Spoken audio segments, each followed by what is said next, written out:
เอาพี่น้องเอ๋ยถือว่าตอนนี้ก็ไม่ก็มาฮอดบ้านของน้องปลาจีนเพิ่นเป็นที่เรียบร้อยพี่น้องเอ๋ยเออไม่มาฮอดเป็นที่เรียบร้อย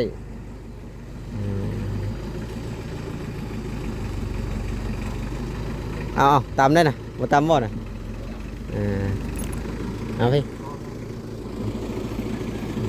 ทำยังเย็นได้อยู่ เออเผื่อเห็ดแล้วเดิฝนยีตกใส่น้องฝนตอนเด้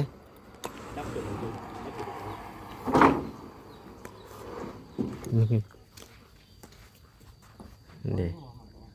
โอ้ลืมให้น้องปลาจีนหามเนาะ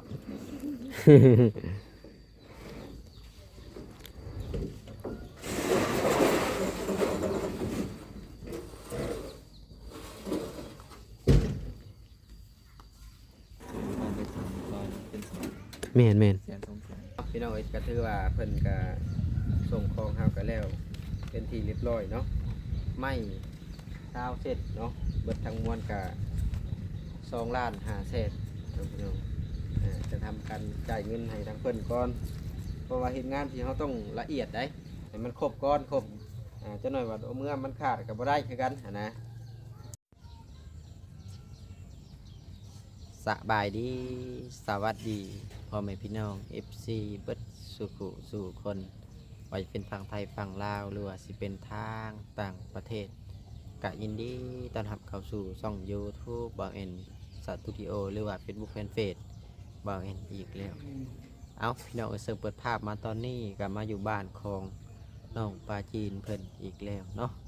ซึ่งเวลาฝนก็โอ้ตกกระดอกกระเดี่ยเนาะพี่น้องเนาะตกต่อกันเป็นมื้อที่5แล้วกันว่าสิแห้งกับบ่แห้งกันว่าสิค่อยกับบ่ค่อยนะพี่น้องพอดีไปว่าการไปกันมาหรือว่าการเดินทางค่อนข้างจะลำบากนั่นแหละเนาะพี่น้องเนาะเอากระซึ่งมามื้อนี้กันนี่แหละเนาะพี่น้องเนาะกำลังจากที่มื้อก่อนๆนะบ่แอนได้มาแจ้งข่าวดีทั้งน้องปลาจีนเพิ่นทางผู้หลักผู้ใหญ่น่ะจะสร้างบ้านให้เนาะก็คือเหตุผลที่บ่แอนเดินทางมามื้อนี้กันนี่แหละจะมาสั่งอุปกรณ์มาสร้างบ้านให้ทางน้องปลาจีนเนาะส่วนเมื่อวานนี้แหละบ้านหลังเก่าเพิ่นเนาะพี่น้องเนาะก็มีแต่ว่าบ้านหลังเก่าเพิ่นตัวนี้รอรุ่นบ้านหลังใหม่เนาะพี่น้องเนาะว่าสิเป็นจังไดก็คือตัวอันที่บ่แอนพาพ่อแม่พี่น้อง FC ไปเบิ่งมื้อนั้นน่ะทั้งแม่เพิ่นว่าจะเฮ็ดเป็นเรือนนอนชั่วคราวก่อนเนาะพี่น้องเนาะหลังจากที่ต้นนั้นแล้วเลยทั้งแม่เพิ่นว่ายังจะเฮ็ดบ้านหลังใหญ่ให้อีกเนาะพี่น้องเนาะเอาจังไดก็ดีใจนำทางน้องเพิ่นหลายๆเนาะก็คือตอนนี้บ่แอนกามีงบแล้ว9,000 บาทเนาะพี่น้องเนาะก็คือแม่เพิ่นฝากเงินมา10,000 บาทเนาะและที่นี่ทั้งแม่เพิ่นให้ค่าน้ำมันทางบ่แอน1,000 บาทเนาะและส่วนที่เหลือก็เป็นค่าเอามานี่แหละงบต่อเติมบ้านของน้องปลาจีนเนาะพี่น้องเนาะบ่แอนก็แลกเป็นเงินกีบมาก็ได้อยู่6 ล้านกับ54,000เนาะพี่น้องเนาะแล้วก็เงินในจำนวน6 ล้านนี่ก็จะเอาไปซื้อไม้48แน่เนาะแล้วก็เอาลูซิ่งมีแต่ว่าเงินจำนวนนี้เห็นเขาใช้เขาได้ก็เบิ่งกันไปเนาะพี่น้องเนาะเอาก่อนอื่นบ่าวเอ็นก็ขอขอบคุณไปยังทั้งแม่เพิ่นหลายๆเด้อที่ให้บ่าวเอ็นมาเป็นสะพานบุญให้ในครั้งนี้แล้วก็ยังให้ค่าน้ำมูกน้ำมันทั้งลูกจังได้บ่าวเอ็นก็ขออวยพรให้แม่เพิ่นจงอยู่ดีมีแฮงความเจ็บบ่ให้ได้ความไข้บ่ให้มีปราศจากโรคภัยไข้เจ็บทุกสิ่งทุกอย่างขอให้ครอบครัวทั้งแม่เพิ่นจงมีแต่ความสุขความเจริญเด้อเอาพี่น้องเอ้ยก็สั่นก็สิเข้าไปแจ้งข่าวดีน้องปลาจีนก่อนเนาะมื้อนี้ก็มาอยู่บ้านของน้องปลาจีนเพิ่นอีกคือเก่าเนาะก็ถือว่าก่อนบล็อกอันนี้2 ปีแล้วนะที่ว่าเอ็นเห็นนี่ปีกว่าๆจะเข้า2 ปีเลยเพราะว่าไม้มันดอกเบิดเพิ่นก็เลยว่าเอาอันนี้เต็งไว้พี่น้องเอ้ยนี่แหละทั้งน้องปลาจีนก็ได้เอาสบายดีน้องปลาจีนสบายดีอยู่เฮือนอยู่ซ่านคือเก่าเนาะมื้อนี้ก็ได้ฮู้จักบ่ไอ้มามื้อนี้มาหยังบ่ฮู้ง่ายจะมาขอเฮ็ดปวกคือว่าได้เฮ็ดปวกบ่บ่ได้ บ่ได้ซ้ำกินข้าวกับหยังมื้อนี้นะยังทันกินนะยังบ่ได้กินอีกโดยข้าวเที่ยงบ่หรือข้าวเช้าบัดซอบัดสองบ่ยันเป็นกระเพาะบ่ โยนบ่อยาก บ่อยาก บ่อยากกินทั้งพ่อเจ้าก็ไปเวียกคือเก่ามื้อนี้ โดย บ่มีมือหยุดจักมื้อเนาะกันนี่แหละอ้ายมามื้อนี้ก็พอดีว่าสิมาสั่งเครื่องสั่งของมาต่อเติมให้เจ้านั่นแหละคือมุงเนี่ยจะเอาโลซิ่งมุงนะแม่ผมเอาโลซิ่งดีใจอยู่บ่ ดีใจ เคยคิดอยู่บ่ว่าสิได้บ่นี่ บ่เคย บ่เคยคิดสำหรับเงินเจ้าเองนี่หาคิดว่าสิได้บ่บ่ได้บ่ได้ปีนี้ก็ไปเรียนอยู่มอใด สิน พลซิมมห้าบ่ โดย ราคารถไปเท่าไรบาทนี่ พ่อบอกว่าให้ไปนอนอยู่เพื่อนอา แต่นอนอยู่เฮือนถ้าสมมุติว่าเพิ่นแล้วตัวนั้นเพิ่นแล้วตัวนั้นแหละตัวนี้น่ะเพิ่นสีมางออกนะมางออกให้มันสะดวกหน้าบ้านแล้วที่นี่ก็ทางอ้ายก็หลังจากที่แล้วตัวนั้นก็สิสั่งเซามาตัวนี้พี่น้องก็ถือว่ามื้อนี้น่ะมาแจ้งข่าวดีทางน้องปะจีนนี่แหละว่าจะสร้างบ้านให้ทางน้องเพิ่นก็มีแต่ว่าบ้านหลังเก่าเพิ่นนี่หลังจากที่เอาต่อเติมตัวนั้นเสร็จสิ้นเนาะเอาจังสิได้ทำการบ้านเนาะก็คือตอนนี้น่ะวางแผนไว้ว่าเฮ็ดตัวนี้ให้มันแล้วก่อนเพราะว่าจะให้มันแล้วตัวนี้ก็มีแต่ว่าตัวที่มันเปื้อนหน้าบ้านนี่ก็จะบอกพ่อน้องประทีนว่าแนะนำว่าจะให้เพิ่นเอางูไปทางนั้นก็ได้เพราะมันเปื้อนน้ำไปทีแล้วเวลาเราเอาฟองมาลงเลยแต่ตัวนี้ก็มีแต่ว่าให้พ่อเจ้าก่อขึ้นเด้อ โดย สมมุติว่าเพิ่นมามื้อแลงก่อขึ้นให้มันทอดตัวนี้แหละเพราะว่าทั้งแม่เพิ่นว่ามันต่ำโพดมันต่ำโพดเลยอยากให้มันสูงมันสูงตัวนี้หาเพิ่นจะเฮ็ดบนอยู่ชั่วคราวให้พวกเจ้าก่อน โดย แล้วก็ตัวนี้น่ะจะเฮ็ดเป็นโซนทางออกเด้อท่านใส่ประตูหนึ่งโซนทางออกตัดเป็นโซนทางออกอย่างพุ่นแล้วตัวนี้ก็เฮ็ดเป็นห้องนอนก็ได้ห้องครัวก็ได้นะอยู่ชั่วคราวหรือว่าพวกเจ้าสิออกไปเฮ็ดอยู่เฮ็ดกินอยู่นอกก็แล้วแต่นะแต่ว่าเฮ็ดประตูอย่างออกผู้พรแล้วก็ตู้เข้าไปพร้อมนะเฮ็ดเป็นช่องบอลตัวนี้ก็มีตัวนั้นก็มีเพราะว่าทั้งน้องปลาจีนก็เริ่มใหญ่ขึ้นทุกมื้อนั่นแหละก็คือว่าอะไรน้องพี่น้องเดี๋ยวเป็นแสกเป็นสาวอะไรก็ให้นอนแยกกันพอจะกองมาได้นี่นะ คืนนี้วะ ได้คนเดียวนี่ แม่น ที่ได้น้อยแค่น่ะ เอาผลลินหยันมันอันนี้ คนลินได้ก่อนหนึ่งเนาะอีก1 2 3ก้อนพอดีจุ3ก้อนนะแต่มิแต่ว่าจะไปสั่งไม้มาเลย คือไม้บาเอ็นจะเอาไม้48ก็ต้องพี่น้องเพราะว่าห้องมันบริใหญ่นะไม้48มันกระบอกอ่อนดอกถ้าสมมติว่าเขาเห็ดไปอีกประมาณ6 เมตรเราพี่น้องเนาะเดียวบาเอ็นชิโยเบิ่งกันละเนี่ย6 เมตร1 2 3 4 5 6มันกับตกประมาณไปแล้วตัวบ้านหลังใหญ่บ้านหลังน้อยก็ถือว่าใหญ่ได้บัดนี้ถ้าว่าเห็ดออก2 ส่วนตัวนี้ก็มีแต่ว่าต้องเป็นหน้าบ้านตัวนี้นะดีใจบ่ ดีใจ พี่น้องเอ้ยก็คือว่าทางบ้านก็ดีใจน้องๆเพิ่นคือกันแต่มีแต่ว่าสิไปสั่งไม้ก่อนพี่น้องเอ้ยเพื่อเพิ่นมาส่งเพื่อจ่ายเงินจ่ายค่ำเพิ่นนั่นแหละก็บ่ฮู้ว่าเส้นเท่าไหร่เนาะแต่ว่าบริเวณแถวบ้านเคยไปเฮ็ดอยู่พุ่นน่ะ4 เมตรน่ะเส้นละ100,000เนาะแต่ว่าอันนี้จะเอา5 เมตรเพราะว่าโตบ้าน3 เมตรเด้เพื่อคอนหน้าคอนหลังก็พอดีว่า5 เมตรนั่นแหละเดี๋ยวก็จังไปสั่งไม้ก็จังว่ากันอีกทีหนึงเนาะ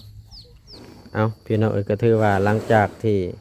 ไปแจ้งข่าวดีทางน้องปลาจีนก็ตอนนี้ทางบ่เอ็นก็ได้มาสั่งไม้เนาะสั่งไม้20 เซนเนาะพี่น้องเนาะไม้5 เมตรแน่แล้วก็ไม้4 เมตรแน่รวมๆทั้งเบิดก็พอดีเป็นเท่าไหร่นะ2,500,000เนาะรวมทั้งเบิดนี่2,500,000แต่ว่า บ่าวแอนสิไปจ่ายอยู่พุ่นแหละอยู่หน้างานพุ่นแหละเอาไม้ลงแล้วก็สิจ่ายให้เพิ่น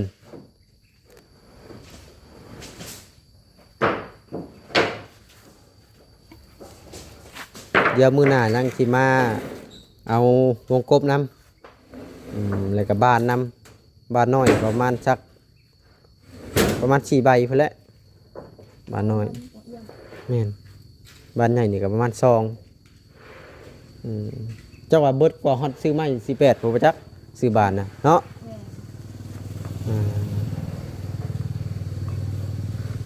เดี๋ยวยังสิเอาน้ำเลือดอยู่ดอกเพราะว่าตอนนี้เฮ็ดบ่อนอยู่ชั่วคราวเพิ่นก่อนบ้านหลังใหญ่นี่ก็เบิดหลายเติบเด้นี่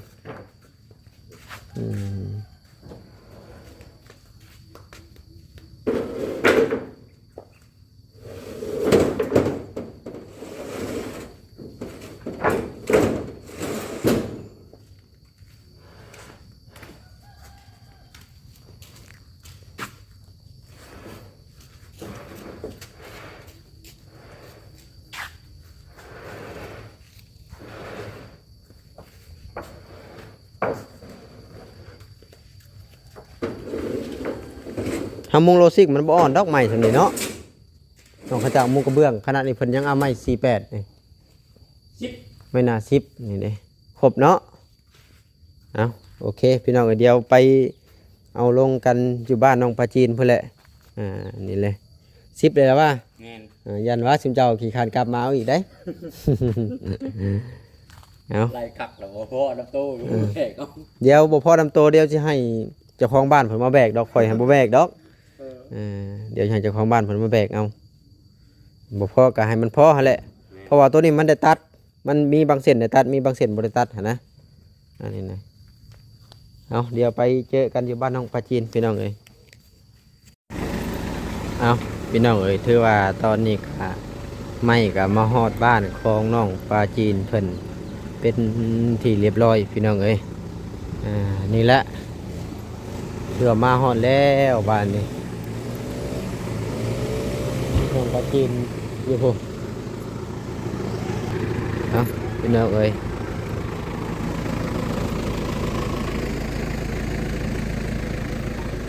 นี่แหละมันก็บ่ได้ใหญ่เด้เสียดบอลอยู่สัวข้าวเพิ่นก่อนยันเฮือนเพิ่นปิวแม่นนี่เด้สบายดีปลาจีนใหม่มาฮอดเป็นทีเรียบร้อย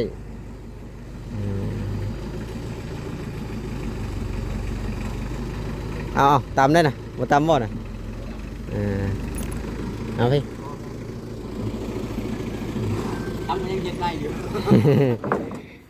เผื่อเห็ดแล้วเด้ฝนยีตกใส่น้องฝนก่อนเด้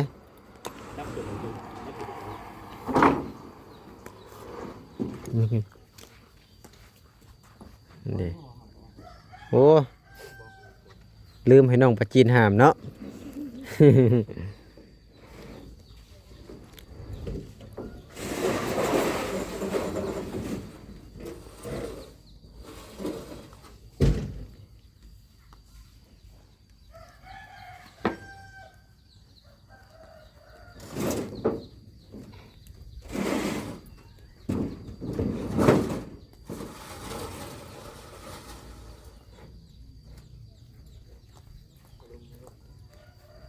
เดี๋ยวสร้างบ้านหลังใหญ่ให้น้องเพิ่นจังสิสร้างน้ำใหม่ตอนนี้เอาอยู่สัวข้าวก่อนเนาะปลาจีนให้พ่อเพิ่นเฮ็ดให้พ่อเป็นคนเฮ็ดค่อยมีหน้าที่ถ่าย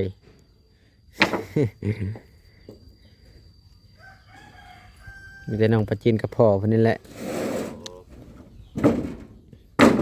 เดี๋ยวรอบหน้าสบายแล้วไปสั่งอะไรคอยกลับมาจะพี่เลยมีแต่ว่ารอบหน้าเนี่ยสมมติว่าโทรสั่งเอาก็ได้เนาะ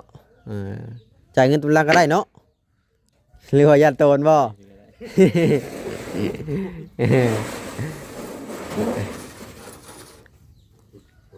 ญาติโตนก็บ่เป็นหยังดอกนี่มีคนค้ำประกันอยู่นี่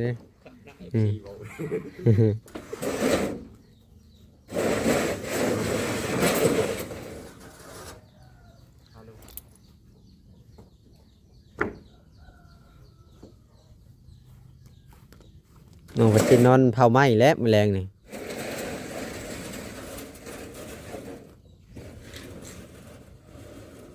นำบนหลวงเตือนท เดียวยังสิให้เพิ่นก่อขึ้นอีกเพราะว่าตัวนี้พ่อเพิ่นเป็นคนเฮ็ดไว้ก่อนเด้ข่อยมาต่อเติมให้เพิ่นพอที่แรกๆข่อยซื้อดินให้เพิ่นก่อนเด้แพงอยู่บ่ดินนี่ 43,000เด้นี่ ำจะไม่พูดจะไม่ 12คูณ29 สองแล้วก็ อืม คือแบบไป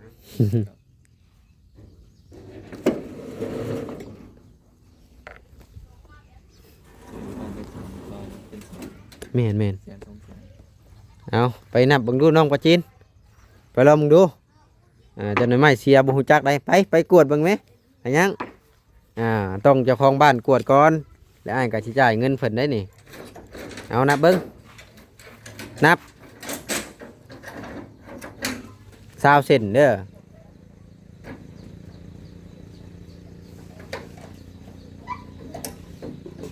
ครบบ่อ้าวคือบ่ปากซะเอาพี่มายืมพี่ก็ได้เจ้าของ ได้ไหมล่ะ ผู้หับเงินหั่นนะบ่เจ้ายืนนั่นแหละตัวจินเข้านำกันเบิด3โคโลด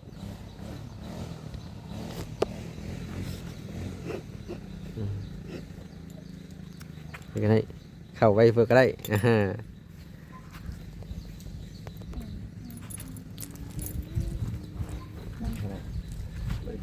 ยับก็พี่ตัวจิน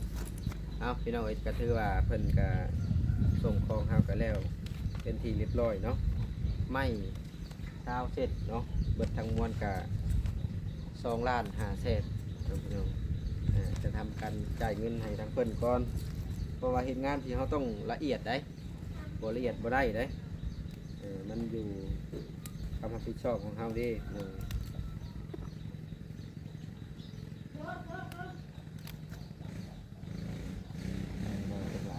ฮะ ไปก็เปิดหลายละ แม่นนับเบิ่งก่อนเพราะว่ายังสิสร้างบ้านให้เพิ่นอีกเด้ตัวนี้ยังเฮ็ดให้เพิ่นดูคร่าวๆก่อนครบอยู่ดอกแต่ก็ให้เพิ่นนับเบิ่งอีก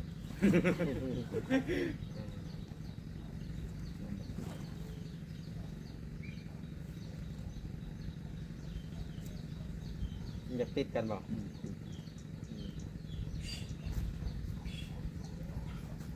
นายเขาออกมาเมื่อเช้าอยู่นั่นนะครับเพิ่นมาแล้วก็เอามาเลย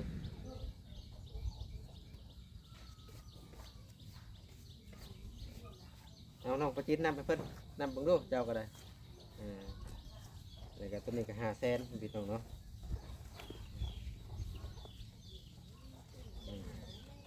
ต่อ3 4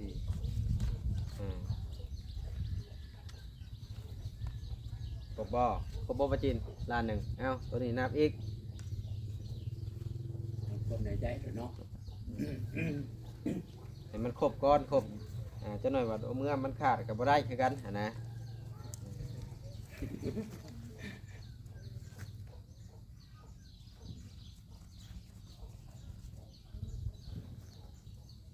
นับยากมันบ่คือใบแสนนับง่าย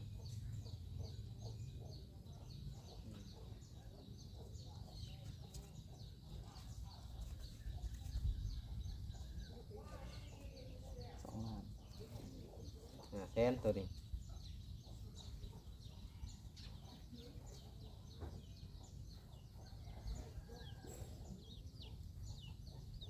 จำนวนตัวนี้ก็ไปชื่ออารูซิ่งต่อไปเนาะกับโมโหจักว่าของงานอารูซิ่งแทนจักอยู่ใส่มันจะอยู่ในเมืองผมบ่ อยู่ในเมือง รักแปด จากแปะมาอีก จ้างบ่เย็นว่าเพิ่นมาส่งเลยนะ ชื่อน้อยด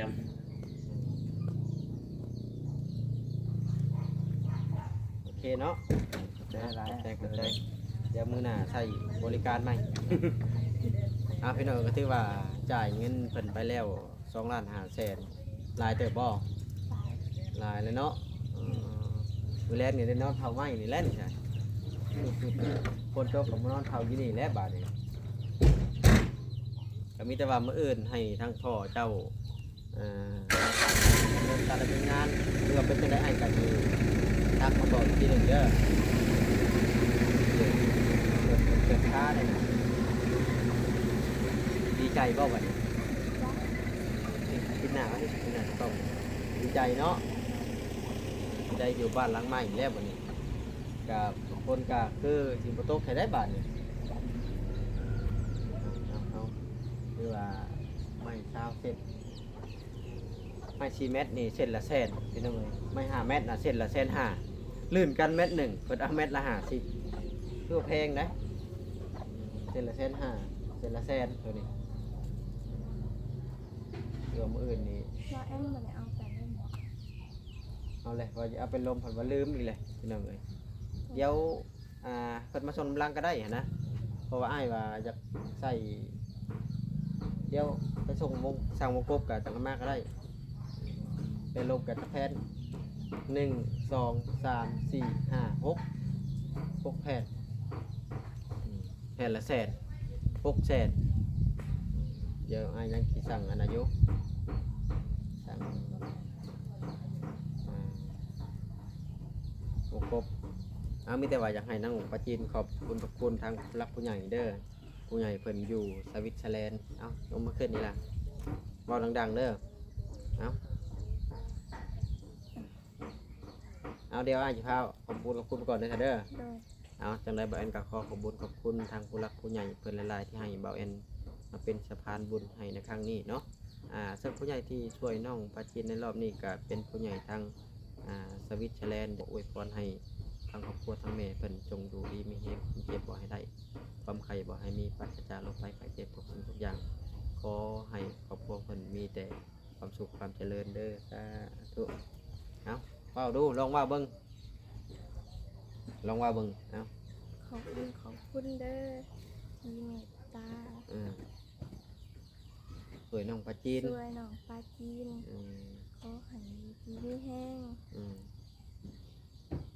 ความเจ็บบ่ให้ได้ ความเจ็บก็ให้ได้ความไข่ก็ให้มี ขอให้เพิ่นจงมีแต่ความสุขความเจริญ ขอให้เพิ่นจงมีความสุขความเจริญก้าวหน้าช่วยน้องปลาจีนทำร้ายก็ให้ใหญ่ขึ้นหลายๆเท่าพันเท่าได้เด้อ ถูกมีแต่ว่ามื้อหน้าก็พยายามขอบคุณเพิ่นเด้อนอนอยู่จมอยู่ขอบคุณไม่ฮักที่อยู่สวิตเซอร์แลนด์นั่นแหละเพิ่นก็บ่ได้ต้องการอิหยังจากเฮาดอกมีแต่ว่าต้องการคำขอบคุณชื่อๆนั่นแหละทางผู้หลักผู้ใหญ่เพิ่นก็ประมาณนี้แหละพี่น้องเอ้ยก็มื้อนี้ก็ได้ไปสั่งของมามื้ออื่นนี่ถ้าว่าบ่เอ็นบ่คาเวียกทางอื่นก็มีแต่ว่าขึ้นโค้งเลยนะขึ้นโค้งเลยแล้วก็เดี๋ยวมื้อต่อไปก็จะไปสั่งเอาลูกซิ่งแล้วก็มุงเลยมุงแล้วก็มีแต่ว่าหลังจากนี้ก็พอน้องประชิดก็ขึ้นถ้าว่าสมมุติเพิ่นมามื้อแรกเพิ่นยังบ่เฮ็ดหยังก็ให้เพิ่นก่อตัวนี้ก่อนเด้อตัวที่อ้ายเว้านี่เด้อ ตัวนี้ ตัวลุ่มนี่แหละ ตัวนี้ ตัวลุ่มบ่น้ำไหลเข้าจะน้ำไหลเข้านั่น โดย เทคานไว้เพราะว่าอ้ายสิสั่งดินมาเข้าไว้ให้เด้ต่ำไปที่น้ำท่วมดังได้พี่น้องเอ้ยกระชั้นกะพอโตจบคลิปก็เด้อไว้พอกันคลิปหน้าคลิปใหม่อยู่ดีมีแฮงไปกดพี่น้องบ๊ายบายพี่น้อง